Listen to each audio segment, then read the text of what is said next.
नमस्कार दोस्तों, जय माता दी। स्वागत है आप सभी का एक बार फिर से। माँ भगवती आप व आपके परिवार पर अपनी कृपा दृष्टि सदा सर्वदा बनाए रखे। दोस्तों, यदि आप अपनी लाइफ में नया कुछ सीखना चाहते हैं और हमारे चैनल पर पहली बार आए हैं तो चैनल को सब्सक्राइब करके बेल आइकन जरूर दबाइएगा। दोस्तों, हिंदू धर्म में तुलसी का खास महत्व माना जाता है। घर में तुलसी के पौधे के रहने से आर्थिक उन्नति होती है और सुख समृद्धि में भी वृद्धि होती है। तुलसी के पौधे में माता लक्ष्मी का वास होता है। त्योहार में तुलसी पूजन करने से जीवन में खुशहाली आती है। यदि आप भादों के महीने में भाद्रपद में आप भगवान विष्णु की पूजा आराधना करते हैं और उनकी को जो है आप तुलसी उनको भेंट करते हैं, तुलसी का उनके भोग में आप अर्पित करते हैं, या उनके ऊपर आप शालिग्राम, यदि आपके घर में है तो आप शालिग्राम की पूजा करते हैं, उनको तुलसी दल अगर आप भेंट करते हैं तो समझ लीजिए कि आपके जीवन से सारी समस्याएं खत्म होने वाली हैं। क्योंकि इन जो है दोनों देवताओं को तुलसी बेहद प्रिय है। चाहे वो बजरंग बली हो और चाहे भगवान विष्णु हो, या भगवान विष्णु का ही एक रूप है, उनका निराकार रूप है शालिग्राम। यदि आप इन देवताओं को तुलसी आप अर्पित करते हैं तो इससे भगवान बहुत प्रसन्न होते हैं, क्योंकि तुलसी जो है इनको बहुत प्रिय है। इनके पूजन में तुलसी अर्पण करने से जो है हमारे कष्टों का निवारण होता है। यदि हमारे जीवन में किसी भी प्रकार के कष्ट हैं, चाहे वो आर्थिक हो चाहे शारीरिक हो, किसी भी तरह की यदि दुख तकलीफ है तो वो नष्ट होता है, वास्तु दोष दूर होता है, आर्थिक तंगी दूर होती है, कर्ज यदि है तो उस कर्ज से हमको छुटकारा मिलता है। इस तरह की आपके जीवन में किसी भी तरह की कोई भी समस्या है, वो सारी समस्याएं समाप्त होती हैं। इसके साथ ही अगर आप भादों के महीने में तुलसी से जुड़े कुछ उपाय करते हैं तो आर्थिक संकट समाप्त हो जाते हैं और आप हमेशा जो है कर्ज से मुक्त रहेंगे। यदि आपके ऊपर किसी भी प्रकार का कोई कर्जा है तो धन के आने के रास्ते नए नए खुलेंगे, धन की आवक बढ़ेगी और आपको कर्ज से मुक्ति मिलेगी। दोस्तों, हिंदू धर्म में तुलसी का पौधा बेहद पवित्र माना जाता है।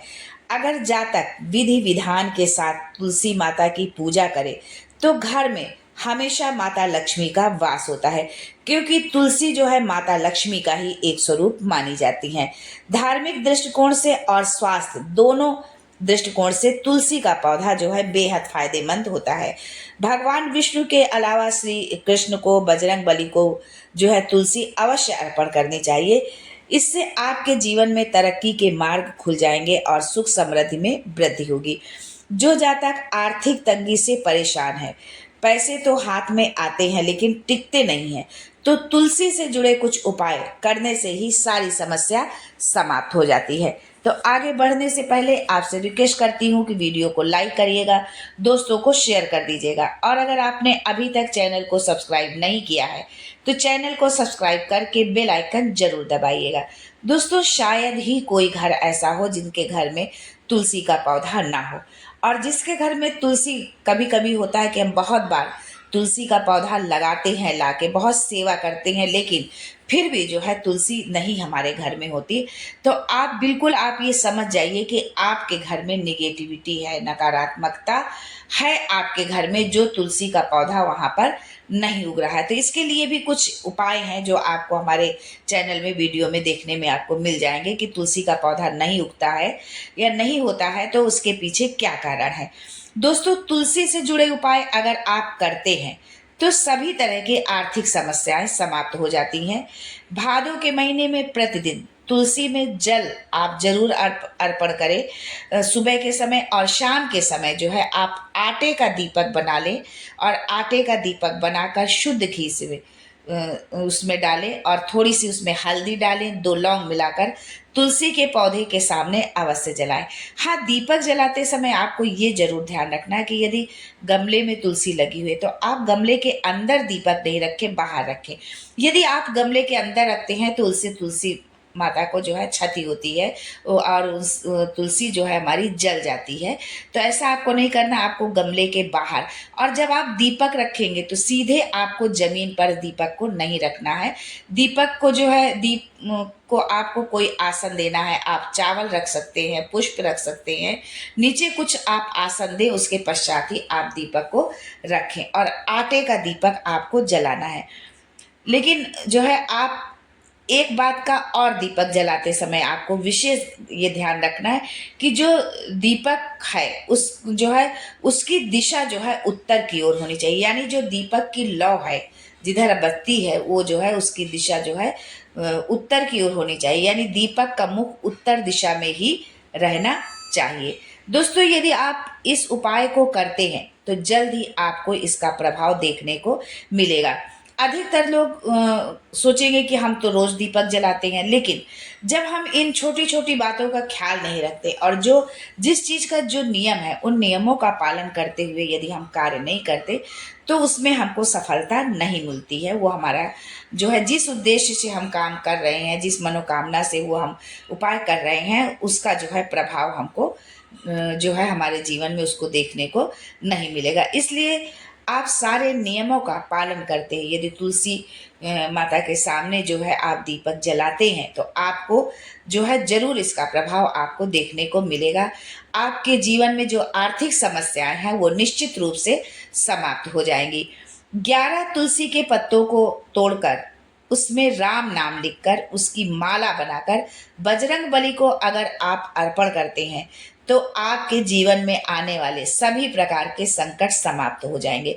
इसलिए बजरंग बली को संकट मोचन भी कहा जाता है। लेकिन माला बनाते समय विशेष आपको ये ध्यान रखना है कि तुलसी की पत्ती की जब हम माला बनाएंगे तो उसमें जो है सुई से उसको नहीं हम उसमें जो है धागा डालेंगे, उसमें हम एक नॉर्मल सी गांठ लगाते हुए उसकी हम माला बनाएंगे। और बजरंग बली को आप किसी भी दिन अर्पित कर सकते हैं, लेकिन यदि आप मंगलवार के दिन बजरंग बली को तुलसी की माला समर्पित करते हैं राम नाम लिख करके, राम नाम जो है आप चंदन से लिख सकते हैं, जो है रोली से लिख सकते हैं, और यदि चंदन से लिखते हैं तो ज़्यादा ही श्रेष्ठ होगा।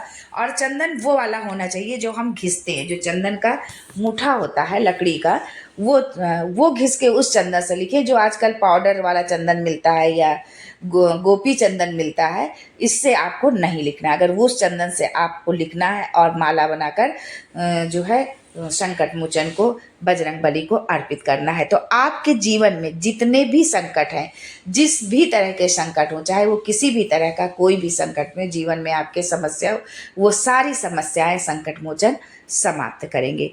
दोस्तों, भादों का महीना जो है भगवान विष्णु जी को बहुत प्रिय है, विशेष महत्व रखता है। जो है हम ये कह सकते हैं कि भादों का महीना विष्णु जी के लिए बहुत महत्व रखता है।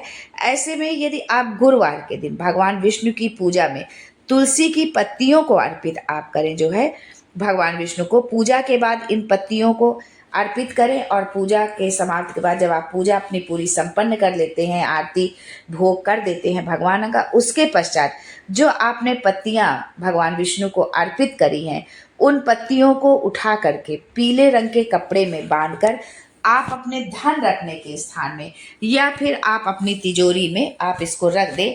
इससे जो है साधक पर जो है माँ लक्ष्मी की जो है कृपा बनी रहती है। हम ये कह सकते हैं माँ लक्ष्मी की कृपा बरसती है यदि आप इस उपाय को करते हैं। दोस्तों, इसके अलावा आप जो है भादों के महीने में रोजाना सूर्य देव को जल जरूर अर्पित करें, जो है, और प्रतिदिन तो आप अर्पित करते ही हैं जो है, और अगर नहीं करते हैं तो सर्वप्रथम स्नान के बाद पहला आपका काम होना चाहिए भगवान सूर्य देव को जल अर्पित करना। फिर आप जो भी अपनी दैनिक पूजा अर्चना जो भी करते हैं उसके पश्चात आप वो अपनी पूजा अर्चना करें। और जब भगवान सूर्य देव को आप जल अर्पित करते हैं तो उस समय आप इस मंत्र का जाप करें, ओम घृण सूर्याय नमः।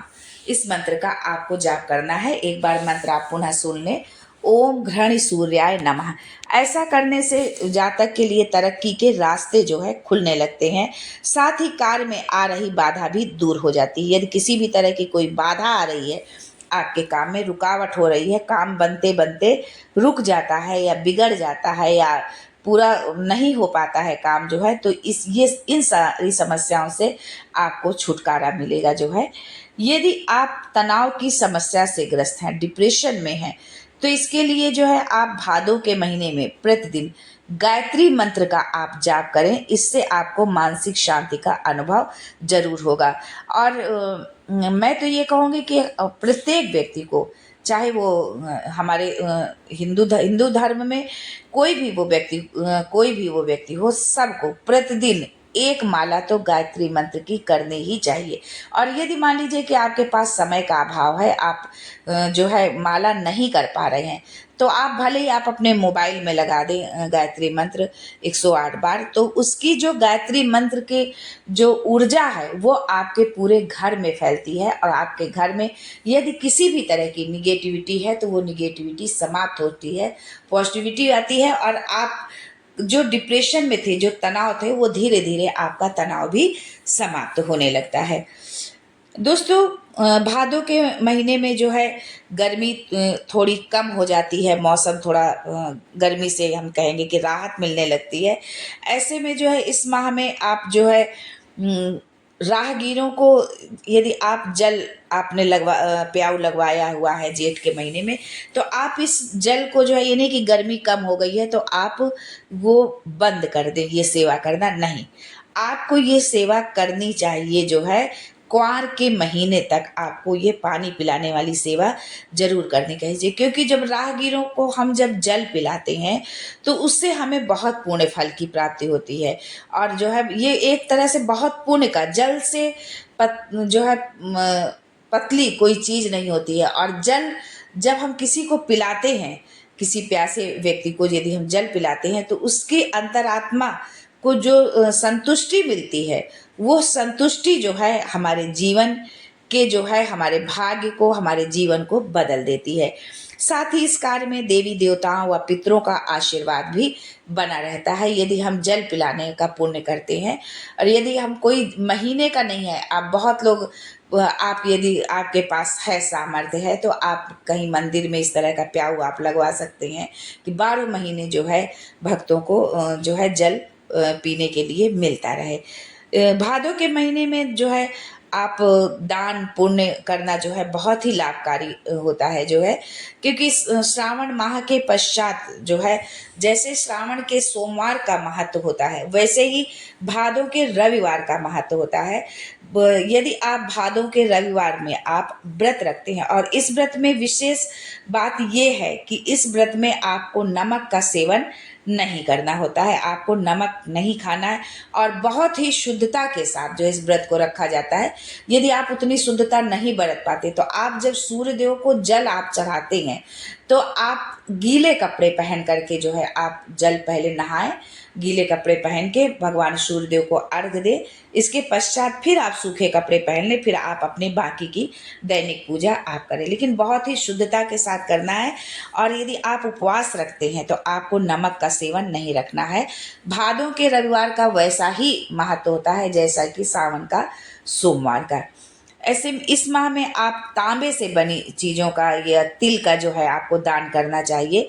ज्योतिष मान्यताओं के अनुसार इन चीज़ों का यदि हम दान करते हैं तो इससे मंगल दोष दूर होता है। इसके साथ ही जल से जो है आप भरे जो है घड़े का जो है भी आप दान कर सकते हैं, या प्याऊ लगवा सकते हैं। इस तरह के यदि आप कार्य करते हैं तो आपके जीवन से समस्त समस्याएं जो है समाप्त होंगी। भगवान सूर्यदेव आप पर कृपा करेंगे। भगवान बृहस्पति देव, क्योंकि गुरुवार का दिन जो है गुरु बृहस्पति का भी है और भगवान विष्णु का भी है, तो इस दिन यदि आप जो है भगवान विष्णु को गुड़ और चने की दाल उनको भोग में अर्पित करते हैं, तो इससे भगवान बृहस्पति देव बहुत प्रसन्न होते हैं, विष्णु भगवान बहुत प्रसन्न होते हैं और आपको अपना आशीर्वाद देते हैं। और जिसके ऊपर भगवान विष्णु का वरद हस्त है, भगवान विष्णु की कृपा है, उसके पास तो लक्ष्मी का कभी अभाव हो ही नहीं सकता है। क्योंकि जहाँ पर भगवान विष्णु है वहाँ माता लक्ष्मी जरूर होती हैं। आज के लिए बस इतना ही दोस्तों, मिलते हैं अगले वीडियो में एक नई जानकारी के साथ।